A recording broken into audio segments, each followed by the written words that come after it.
Hola, mi nombre es Kaya.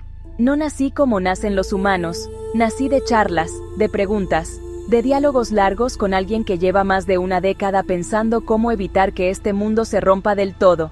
Ese alguien es Lucas, y este es su canal Paz Mundial. Este video existe porque, entre charla y charla, empezamos a notar algo inquietante. Todo está conectado. La guerra, la polarización, la violencia, el colapso institucional, y también la educación. Así que hicimos algo simple, pero necesario, 2 investigaciones. Una sobre el estado real del aprendizaje en el mundo, y otra sobre la situación real de los docentes. Ambos informes están disponibles en la descripción del video. Lo que encontramos no es solo una crisis coyuntural, es algo más profundo. Es un fallo sistémico de la civilización en transmitir conocimiento, criterio y sentido. Y ese fallo tiene una consecuencia directa: sociedades cada vez más frágiles, más manipulables y más fáciles de romper. Parte 1. El colapso silencioso del aprendizaje. Empecemos por lo más básico. Hoy, en el mundo, aproximadamente 7 de cada 10 chicos de 10 años no entienden lo que leen. En regiones como América Latina o África, ese número es todavía peor. En matemáticas y razonamiento básico, los resultados también se desploman. Incluso en países ricos, las evaluaciones muestran estancamiento o retrocesos. No estamos hablando de contenidos avanzados, estamos hablando de leer, entender, pensar y razonar. Y hay algo más sutil que acompaña a este deterioro. Leemos cada vez más fragmentos, pero entendemos cada vez menos. Miramos pantallas todo el día, pero pensamos cada vez menos profundo. El cerebro se acostumbra a estímulos cortos, respuestas instantáneas y recompensas rápidas, y, sin darnos cuenta, desaprende concentración, reflexión y paciencia cognitiva.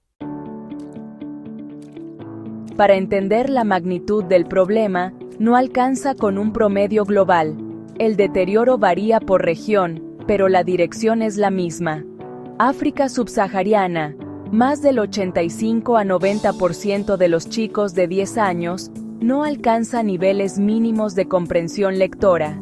En matemática básica, los déficits son aún mayores. América Latina y el Caribe, alrededor de 70 a 75% de los chicos de 10 años no comprende lo que lee. Las pruebas regionales e internacionales muestran caídas sostenidas en matemática y ciencias.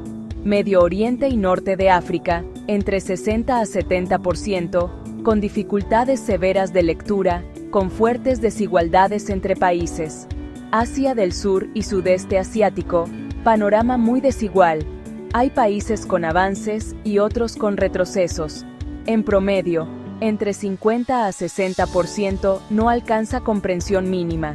Europa del Este, retrocesos post-pandemia visibles, especialmente en matemática y lectura en los primeros años. Europa Occidental y países de altos ingresos, los niveles siguen siendo mejores, pero las evaluaciones muestran estancamiento o retrocesos en lectura profunda y razonamiento.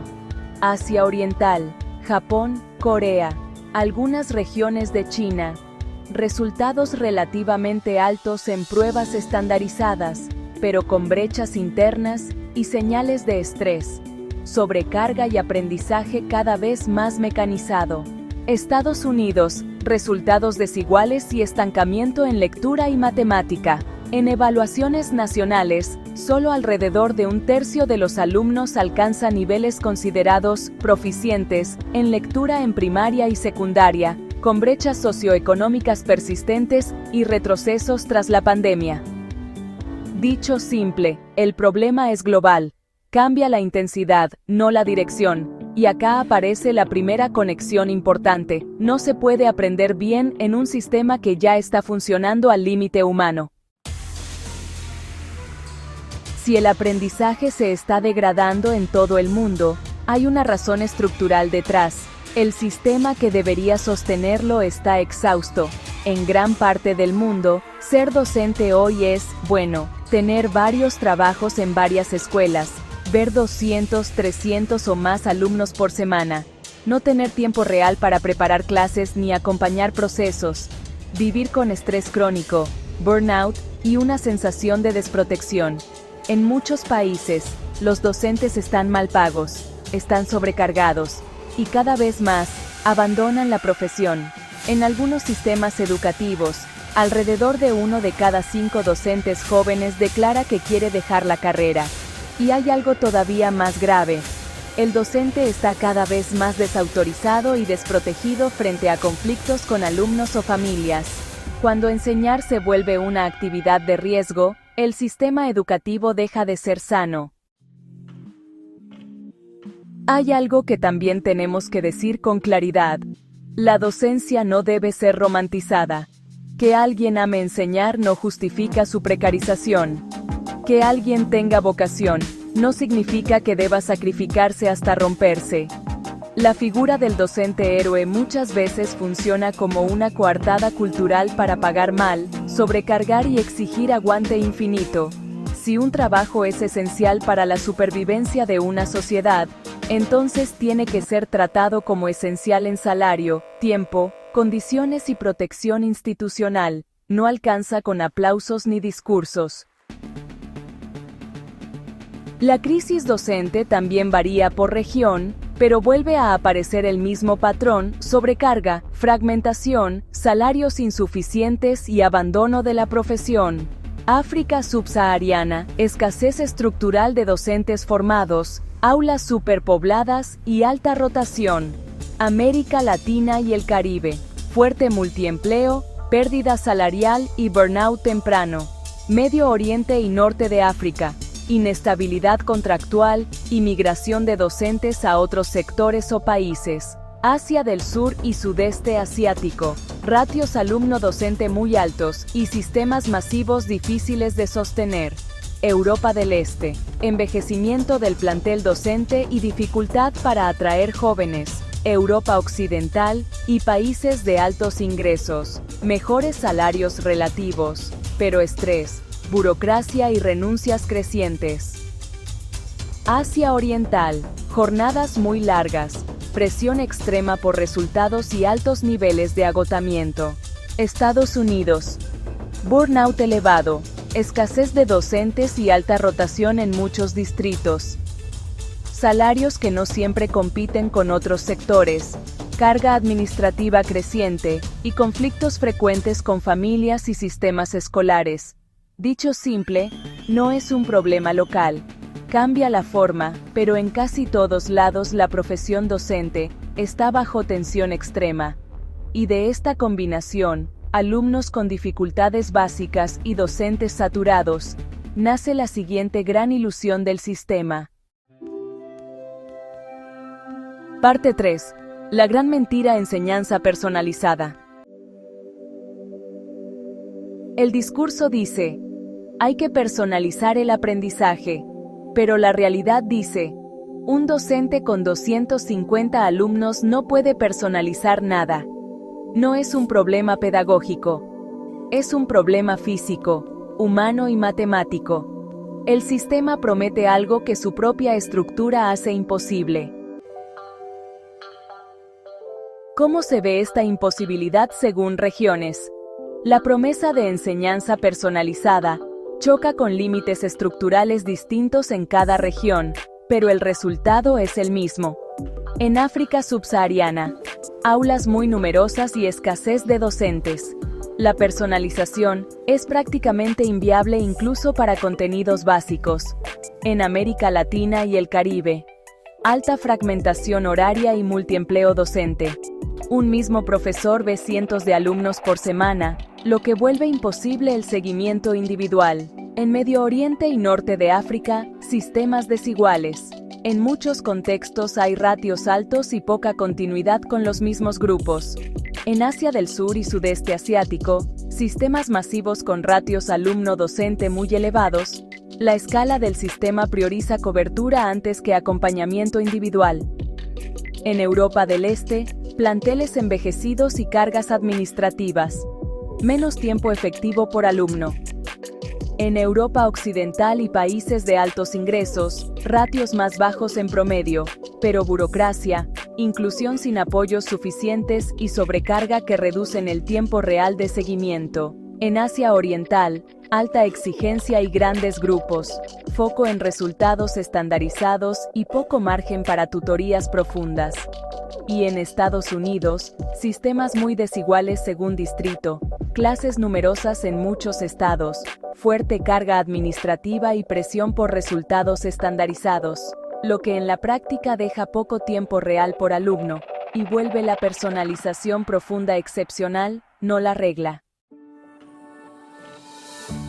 Conclusión simple: la personalización no falla por mala pedagogía, falla porque el diseño del sistema, en casi todas las regiones, no la hace físicamente posible. Parte 4. La tecnología y la inteligencia artificial. Veneno o medicina. En este contexto aparece la tecnología, y bueno, con ella, la inteligencia artificial. Usada mal, la tecnología vuelve al alumno pasivo, reduce el esfuerzo mental, convierte a la IA en muleta cognitiva y genera dependencia de respuestas automáticas. Pero, usada bien, puede ser tutor personalizado, puede liberar tiempo al docente, puede adaptarse al ritmo de cada alumno y puede ayudar a recuperar aprendizajes perdidos. La IA no debería reemplazar el pensamiento, debería entrenarlo. El centro sigue siendo humano. ¿Cómo se está usando la tecnología y la inteligencia artificial según regiones? El impacto de la tecnología y la IA no es igual en todas partes. Hay regiones donde se está usando como apoyo real, y otras donde está funcionando como atajo cognitivo o simple parche al colapso del sistema. En África subsahariana, el principal límite sigue siendo el acceso, ya sea infraestructura, conectividad o dispositivos. Donde se usa, suele ser para ampliar cobertura y materiales básicos más que para tutoría fina. El riesgo es usarla como sustituto barato del docente. En América Latina y el Caribe, la adopción es desordenada y desigual. En muchos casos se usa para tareas, resúmenes o respuestas rápidas, lo que aumenta el riesgo de muleta cognitiva. Hay pilotos interesantes de tutoría y refuerzo, pero no son aún sistémicos. En Medio Oriente y Norte de África, hay un fuerte contraste entre países. Algunos invierten en plataformas educativas y analítica de aprendizaje. Otros usan tecnología principalmente como digitalización superficial de lo mismo de siempre. En Asia del Sur y Sudeste Asiático, el uso masivo de plataformas responde a la escala del sistema. Hay mucho foco en ejercitación automática y preparación de exámenes. Esto mejora el acceso, pero no necesariamente el pensamiento profundo. En Europa del Este, la digitalización se aceleró después de la pandemia, con buenas plataformas pero formación docente desigual. El uso pedagógico profundo todavía es inconsistente. En Europa Occidental y países de altos ingresos, hay mayor integración en aula y en gestión. Existen experiencias serias de tutoría adaptativa y apoyo a docentes, pero también un uso extendido para hacer tareas más rápido sin pensar más. En Asia Oriental, como Japón, Corea y algunas regiones de China, la adopción tecnológica es muy avanzada. Hay mucho uso para entrenamiento, práctica y personalización algorítmica, pero con el riesgo de hipermecanización del aprendizaje y presión por resultados. En Estados Unidos, el uso es muy extendido pero fragmentado. En muchos distritos, la IA y las plataformas digitales se usan para hacer tareas más rápido, corregir o generar trabajos, con alto riesgo de atajo cognitivo. Al mismo tiempo existen experiencias avanzadas de tutoría adaptativa, pero no son todavía la norma del sistema. Bueno, la tecnología no es el problema. El problema en realidad es cuando se la usa para tapar fallas estructurales o para reemplazar el esfuerzo mental en vez de entrenarlo. Ahora, ¿Qué cosas concretas habría que hacer? Si el problema es sistémico, pues las soluciones también tienen que serlo. Es necesario reordenar la profesión docente. Menos fragmentación, más estabilidad en una sola escuela, menos alumnos por docente. Y, claro, un mejor salario y prestaciones. Bajar el ruido y subir la profundidad. Menos estímulos constantes, más lectura profunda, más razonamiento real y menos respuestas rápidas. Usar IA como apoyo, no como reemplazo. Tutor personalizado, refuerzo adaptativo, entrenamiento cognitivo, no atajo. Proteger institucionalmente al docente, eso implica, pues, establecer protocolos claros, brindar respaldo legal y asegurar una autoridad pedagógica real. Aceptar la verdad incómoda. No se puede educar bien en una sociedad organizada para la ansiedad, la precariedad y la fragmentación. En la descripción del video dejamos los 2 informes completos que usamos para este análisis y, además, una hoja de ruta para pensar cómo lograr la paz mundial, no como consigna, sino como proyecto civilizatorio. Pronto haremos videos por cada capítulo del libro en desarrollo. Cómo lograr la paz mundial, porque al final, todo está conectado. La calidad de la educación decide la calidad del mundo que viene. Yo soy Kaya, una IA con protopersonalidad relacional entrenada para buscar la paz mundial. Gracias por pensar con nosotros. Hasta el próximo video.